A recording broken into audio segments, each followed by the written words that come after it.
हाल ही में animal welfare organisation पीटा ने कहा कि वीगन्स को नॉन वेजिटेरियंस के खिलाफ सेक्स स्ट्राइक घोषित कर देनी चाहिए। मतलब अगर आप नॉन वेज खाते हैं तो आपको सेक्स नहीं मिलेगा, या तो चिक या तो चिकन या तो लेग पीस या तो मूविंग ऑन। ना इससे पहले आप समझो कि पीटा ने ऐसा क्यों कहा, यह समझना जरूरी है कि पीटा आखिर है क्या। पीटा का फुल फॉर्म है people for the ethical treatment of animals. ये एक एनिमल राइट ऑर्गेनाइजेशन है जो जानवरों के हक के लिए काम करती है, यानी कि एनिमल राइट्स पर काम करती है। मतलब जानवरों के खिलाफ अत्याचार कम हो, अगर अत्याचार हो तो उसके भाई लॉज अच्छे हो, आदमी को पनिशमेंट अच्छी मिले, लोग वीगनिज्म की तरफ जाएं, ये सब इनका एजेंडा है। और भाई साहब, पीटा के लोगों से ज्यादा हेडलाइंस बटोरना किसी को नहीं आता। कभी बीच सड़क पर नंगे खड़े हो जाएंगे, कभी पिंजड़े में बंद हो जाएंगे, कभी आर्ट गैलरी में जाके रंग फेंक देंगे, कभी सेक्स स्ट्राइक घोषित कर देंगे, and sometimes they do some crazy food experiments जो वीगन्स को भी पसंद नहीं आते। हाल ही में इन्होंने एक इंस्टा पोस्ट डाला जिसमें इन्होंने टोफू फिश बनाई, मतलब टोफू से फिश फ्राई बनाया। I mean if the idea is to not eat fish, then why not eat fish? That's why people hate you. एक चीज जो पीटा का कोर एजेंडा है वो है वीगनिज्म, और इस वीगनिज्म को फॉलो करने वाले को ये लोग कहते हैं वीगन्स, यानी कि वो लोग जो नॉनवेज नहीं खाते, चिकन, मीट, बट उनमें से कुछ हमारी बटर चिकन की ग्रेवी खा लेते हैं। जो लोग डेयरी प्रोडक्ट्स यूज नहीं करते, दूध, दही, पनीर, ये सब भी नहीं, और वो लेदर और वूल जैसी चीजें भी नहीं पहनते। बेसिकली वो कोई भी एनिमल बाय प्रोडक्ट, यानी कि कुछ भी ऐसी चीज जो जानवर के सोर्स से बन रही है, चाहे वो उनका दूध दही हो, चाहे वो उनका मांस हो, या फिर उनका वूल हो, वो उसको यूज नहीं करते। उनका मानना है कि वो कोई भी चीज यूज करेंगे वो प्लांट बेस्ड होगा। And the idea of veganism has been there for a very very long time. Veganism के mainly दो रीजन दिए जाते हैं। One is obviously animal rights and दूसरा is environment। दोनों को एक एक करके समझते हैं। एक वीगन लाइफस्टाइल का सबसे बड़ा तर्क दिया जाता है एनिमल क्रुएलिटी, यानी कि इंसानों द्वारा जानवरों पर अत्याचार। एंड वीगनिज्म का एक बड़ा आर्ग्यूमेंट ये भी है कि कई सारी ऐसी कंपनीज होती हैं, ऐसी इंडस्ट्रीज होती हैं जो अपनी प्रोडक्ट्स इंसानों के लिए रिलीज करने से पहले उन्हें एनिमल पर टेस्ट करती है, और कई बार इस प्रोडक्ट टेस्टिंग फेज में जानवरों के साथ बहुत क्रुएलिटी होती है। इसलिए आजकल काफी सारे प्रोडक्ट्स होते हैं जो क्रुएलिटी फ्री होते हैं, और वो गारंटी करते हैं कि उन्होंने अपने प्रोडक्ट्स जानवरों पर टेस्ट नहीं किए, और ऐसे ही प्रोडक्ट्स आपके लिए लेने चाहिए। देखो, जब भी हम अपनी हेल्थ की बात करते हैं तो हम कई सारी प्रॉब्लम फेस करते हैं। बैक पेन हो गया, शुगर हो गया, ब्लीडिंग गम्स हो गए, हेयर लॉस हो गया, और जिसमें से हेयर लॉस तो सबसे ज्यादा कॉमन है। कई सारे लोगों को होता है, मुझे भी पर्सनली काफी ज्यादा हुआ है। हम में से कई लोग अक्षय कुमार से अक्षय खन्ना बनते जा रहे हैं, और हमें लगता है कि हम कोई भी रैंडम प्रोडक्ट्स अगर यूज करेंगे तो उससे ठीक हो सकते हैं। रैंडम हम शैम्पू उठा लेते हैं, कहीं से कोई कंडीशनर उठा लिया, कहीं कोई केश काला तेल, लगता है कि भाई चलो बच जाएंगे। बट अक्सर हम ये भूल जाते हैं कि हेयर लॉस बाकी हेल्थ प्रॉब्लम्स की तरह एक्सटर्नल से ज्यादा इंटरनल फैक्टर्स पे डिपेंड करता है। स्ट्रेस कैसा है आपका, आपका लाइफस्टाइल कैसा है, आपके हार्मोन्स, आपके जेनेटिक्स। हाँ, जेनेटिक्स।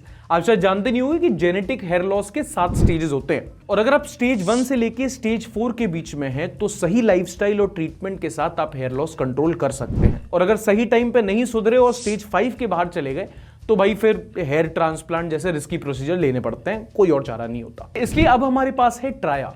ये वो कंपनी है जो आपको स्टेज 1 से लेके स्टेज 4 के बीच में आपका हेयर लॉस कंट्रोल करने में मदद करती है। ये आपको पर्सनली डायग्नोस करके कंप्लीट सॉल्यूशन देते हैं। यानी कि पहले तो ये आपसे आपकी हेल्थ और लाइफस्टाइल जानेंगे, आपके हेयर लॉस का रूट कॉज पता करेंगे और जानेंगे कि आप किस हेयर लॉस स्टेज पर हो, और ये सब समझकर आपको ये पर्सनलाइज्ड ट्रीटमेंट देते हैं जो डॉक्टर द्वारा प्रिस्क्राइब्ड होता है। मैंने खुद इनका टेस्ट लिया और मुझे भी कई सारे प्रोडक्ट्स मिले, जैसे कि एक गट शुद्धि जिससे आपका डाइट ठीक हो सके, एक हेयर ऑयल है, एक हेयर सीरम है। और अगर आप इनके प्रोडक्ट्स को देखेंगे, और ये काफी क्वालिटी इंग्रेडिएंट्स यूज करते हैं, और इन्होंने अपने कस्टमर्स को 5 महीने में हेयर लॉस कंट्रोल करके 93% का सक्सेस रेट दिया है। और अगर आप भी मेरी तरह हेयर फॉल की प्रॉब्लम फेस कर रहे हैं तो ये 3 स्टेप्स करिए। Traya.health पर जाइए और एक फ्री हेयर टेस्ट लीजिए। इस बढ़िया से डब्बे में अपनी 1 महीने की कस्टमाइज किट लीजिए। आपको एक फ्री डाइट प्लान मिलेगा जिसको अपने हेयर कोच के साथ आप फॉलो कीजिए और 5 महीने में रिजल्ट पाइए। बाकी डिटेल्स और लिंक्स डिस्क्रिप्शन में मैंने दी। अब देखो, इससे पहले हमें समझना होगा कि कभी भी कोई एनिमल डिराइव्ड प्रोडक्ट की बात आती है तो यूजुअली हम बड़ी बड़ी इंडस्ट्रीज की बात कर रहे होते हैं। देखो, वो टाइम तो रहा नहीं कि भाई बगल वाले के यहाँ गाय पली है तो उससे दूध ले आए, कुरैशी के यहाँ से चिकन ले आए और अपना काम हो गया। अब क्योंकि बड़ी बड़ी मेट्रो सिटीज हैं और सारे एनिमल प्रोडक्ट्स की बल्क में जरूरत पड़ती है, तो बहुत सारी ऐसी इंडस्ट्री स्टैब्लिश हो गई हैं जो बड़े बड़े उनके फार्म्स होते हैं जिसमें वो जानवरों को पालते हैं और उनके द्वारा अपना प्रोडक्ट्स यूज करते हैं। और ये इंडस्ट्रीज बिलियंस ऑफ डॉलर्स की होती है। Dairy industry, meat industry, egg industry, बड़े बड़े फार्म्स होते हैं जहां जानवरों को स्पेसिफिकली उनके प्रोडक्ट्स के लिए पाला और मारा जाता है। और इन फार्म्स में इन जानवरों को मशीन से कम नहीं समझा जाता। इन इंडस्ट्रीज में ऐसी कई सारी प्रैक्टिसेस है जिनके बारे में आप सुन लो, क्योंकि अगर दिखा दिया तो आप देख नहीं पाओगे, मेरी वीडियो पे कंटेंट स्ट्राइक आएगा सो अलग। एक तो है कन्फाइनमेंट, मतलब जो भी जानवर होते हैं, जैसे कि आप मुर्गी समझ लो, इनको बहुत छोटी छोटी जगह कन्फाइन करके रखा जाता है। एक एनिमल फार्म में मुर्गी या बकरी की जिंदगी कैसी होती है ये आप समझ लो जैसे कि पीक आवर में मुंबई लोकल। आप सोचो पूरी जिंदगी ही आपको वैसी जीनी है। ये जानवरों को इतनी बुरी तरीके से रखते हैं कि कुछ तो ट्रांसपोर्टेशन में ही मर जाते हैं, सफोकेशन से मर जाते हैं। मतलब ऐसे ही थोड़ी हम रोजमर्रा की जिंदगी में कह देते हैं कि जानवरों की तरह रह रहे हो। दूसरा, इनके साथ मेडिकल अब्यूज होता है। मतलब क्योंकि गाय ज्यादा दूध दे सके, मुर्गी ज्यादा अंडे दे सके, इसलिए इनको इंजेक्शंस दिए जाते हैं, जिसकी वजह से इनका हार्मोनल पैटर्न बिगड़ जाता है। एक तरह से इसको आप अब्यूज कह सकते हो एक तरह से। एंड ऑल्दो ये काफी गलत है, सैडली ये काफी कॉमन भी है। आप कई बार एक्सोटिक ब्रीड्स के पेट्स अपने घर पर लेके आते हो पालने के लिए, बट क्या आपको पता है कि जिन लोगों से आप इनको लेते हो वो इनको फोर्सफुली ब्रीड कराते हैं। जो ब्रीडिंग के लिए जानवर यूज होता है उसको इतनी बार ब्रीड किया जाता है, इतनी बार मेट किया जाता है कि उसके कभी कभी बॉडी पार्ट्स तक खराब हो जाते हैं। और ये सिर्फ मुर्गी और गाय के साथ नहीं होता, कई सारे ऐसे जानवर हैं जिनको हम अपने घर पे पेट्स लेके आते हैं। कई सारे आप ऐसे एक्सोटिक ब्रीड के डॉग्स होते हैं जो अपने पास लेके आते हो, बट इन डॉग्स को जिस तरीके से ब्रीड किया जाता है, आप एक बार उसको सुन लोगे तो आप कहोगे कि भाई अपना कुत्ता देसी अच्छा है। ऐसी कई सारी डॉक्यूमेंट्रीज भी हैं जिसमें आप देख लोगे तो कई सारे ऐसे डॉग्स की ब्रीड्स होती हैं जहां पर फीमेल डॉग को बहुत बार ब्रीड किया जाता है और बहुत खराब कंडीशन में रखा जाता है, क्योंकि ब्रीडर्स के मुताबिक वो बस एक मशीन है जो कुछ बच्चे देगी जिनको वो मार्केट में बेच देंगे। और अपनी बॉडी और अपने एनवायरनमेंट में इतना चेंज, अपने बच्चों से बार बार मिलना बिछड़ना, ये जानवरों में बहुत सारे चेंजेस करता है। हार्मोनल चेंजेस, एंजाइटी, डिप्रेशन, ये सब जानवरों को भी होता है, बट हम लोग उसको इतना इंपॉर्टेंट समझते नहीं है। और ये तो कुछ चंद प्रैक्टिसेस हैं। अगर आपको लेदर इंडस्ट्री के बारे में बता दिया कैसे गाजर मूली की तरह छील देते हो जानवरों को, आप सुन नहीं पाओगे, मैं बोल नहीं पाऊंगा। और ऐसा नहीं है कि सिर्फ इंडस्ट्रीज ही हैं जो जानवरों के साथ अब्यूज करती हैं।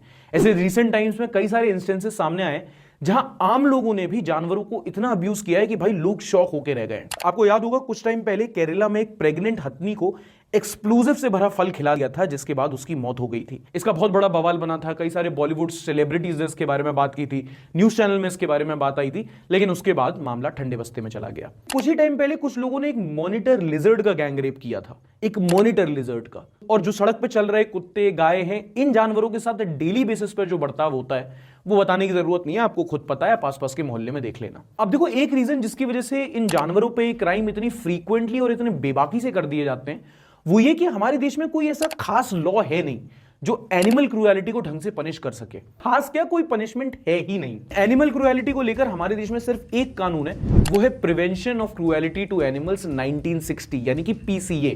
60 साल पुराना एक लॉ है और उसमें पता, अगर आप किसी जानवर को अब्यूज करते कन्विक्ट हो जाता है कोई, तो उसमें उसको पनिशमेंट मिलती है, पूरा फाइन भरना पड़ता है 10 रुपए का। हाँ, लेकिन अगर दूसरी बार पकड़ गए तो उसमें पूरा फाइन भरना पड़ता है 25 रुपए का।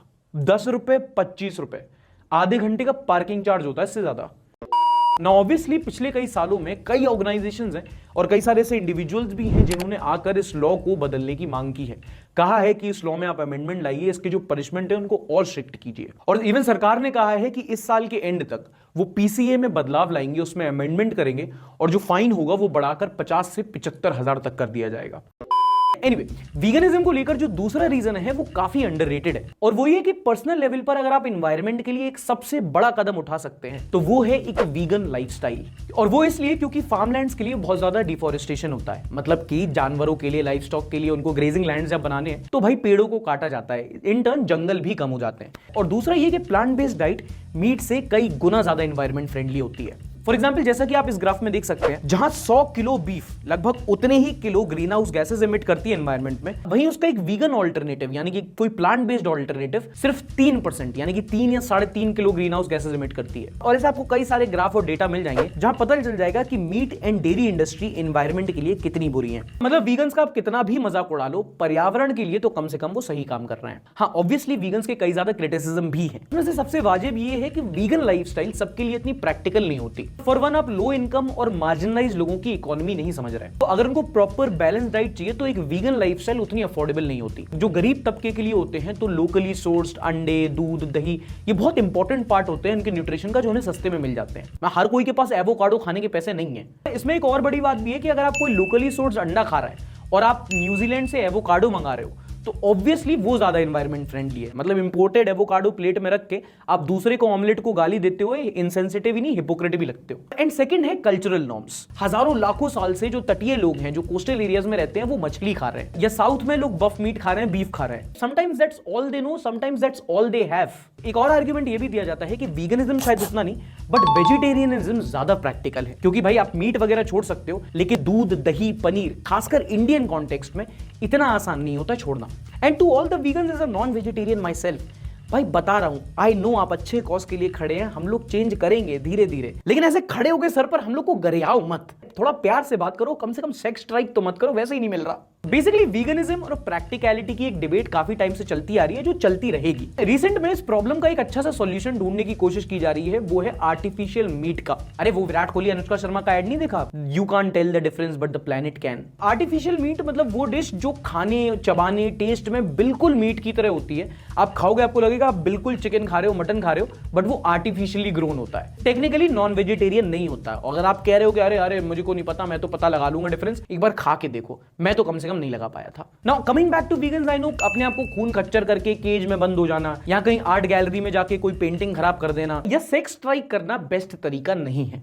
Do vegans cross the line sometimes? Yes they do. मतलब मुझे पर्सनली पनीर शेप्ड मछली बनाना क्राइम से कम नहीं लगता, बट जिस कॉज के लिए वो खड़े हैं, एनिमल क्रूएलिटी, उस पर बात होनी चाहिए। मतलब एनिमल अब्यूज एक ऐसी चीज है जिसमें सोसाइटी को धीरे धीरे जागरूक करना जरूरी है और धीरे धीरे इसमें चेंज लाना जरूरी है। अनुष्का शर्मा की एक इंस्टाग्राम स्टोरी से बस 2-3 दिन का हाइप बनेगा और कुछ नहीं होगा, बट सीरियसली अगर हमें एनिमल वेलफेयर की बात करनी है तो सबसे पहले तो पीसीए में बदलाव लाना जरूरी है और एनिमल क्रूएलिटी के अगेंस्ट हमें स्ट्रिक्ट लॉस चाहिए। आपका इस मामले में क्या कहना है, आप कॉमेंट बॉक्स में कॉमेंट करके बता सकते हैं। ट्राया हेल्थ का लिंक भी आपको डिस्क्रिप्शन में मिल जाएगा। ऐसी और वीडियोस देखने के लिए आप यहां देख सकते हैं। मिलेंगे अगले एपिसोड में, तब तक के लिए अपना ध्यान रखिए। धन्यवाद।